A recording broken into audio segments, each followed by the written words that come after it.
তো আজকে আমি দেখাবো সিদ্ধাসন কেমন করে করতে হয়।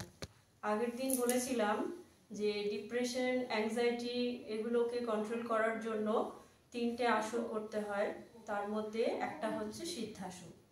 তো সিদ্ধাসন করলে পরে যে যত রকমের মনের যে কষ্ট, ডিপ্রেশন, অ্যাংজাইটি সেগুলো চলে যাবে, হার্ট ভালো থাকবে, সব দিক থেকে সুগার, প্রেশার কন্ট্রোল হবে, আর মনের দিক থেকেও একটা পাওয়ার আসবে। তো চলো আমরা দেখি সিদ্ধাসন কেমন করে করতে হয়। চলো স্টার্ট। তো প্রথমে আগে এইভাবে পা মেলে নর্মালি এভাবে বসলাম। বসার পরে কি করব, প্রথমে রাইট লেগ, ডান পা, এটাকে নিয়ে এসে এইভাবে রাখলাম। ডান পায়ের যে হিল আছে, হিলটাকে এরকম অ্যাঙ্গেল করে রাখলাম। দেন এই পায়ের বা পায়ের যে হিল আছে সেটাকে ঠিক তার উপরেই এইভাবে একই রকমভাবে ট্রায়াঙ্গেলে রাখা হলো।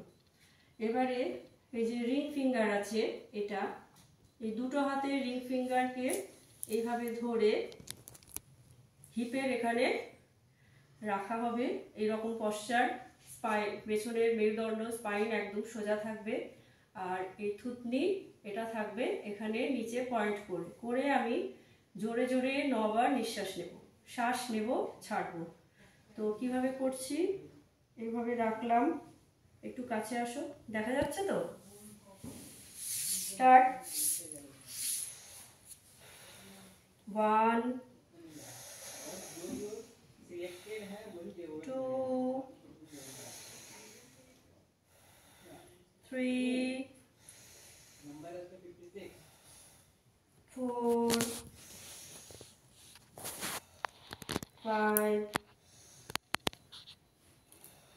6 7 8 9। এইভাবে যে 9 বার কাউন্ট করছি, এটাকে অ্যাট এ টাইম 3 বার করব। আর নিঃশ্বাসটা এরকম জোরে জোরেই নেব, জোরে জোরে ছাড়বো। এতে কি হবে, আমাদের অক্সিজেন লেভেল অনেকটাই বাড়বে। তো এটাই হচ্ছে সিদ্ধাসন। তো এটা এইভাবে আমরা করলাম সিদ্ধাসন। আরেকটা আসন আছে, সেটাও আমি এর সাথে একেবারে দেখিয়ে দিই, সেটা হচ্ছে পর্বতাসন।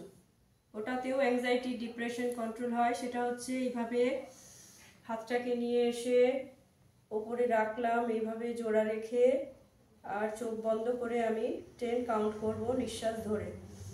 1 2 3 4 5 6 7 8 9 10। নিঃশ্বাস ছাড়লাম, হাত রিল্যাক্স। একই রকমভাবে আরেকবার করব। 1 2 3 4 5 6 7 8 9 10। এই আসন, সিদ্ধাসন, পর্বতাসন, এই দুটো তোমরা করো, দেখো কতটা ভালো থাকবে। তো এটাই হচ্ছে আজকের আমার যোগা।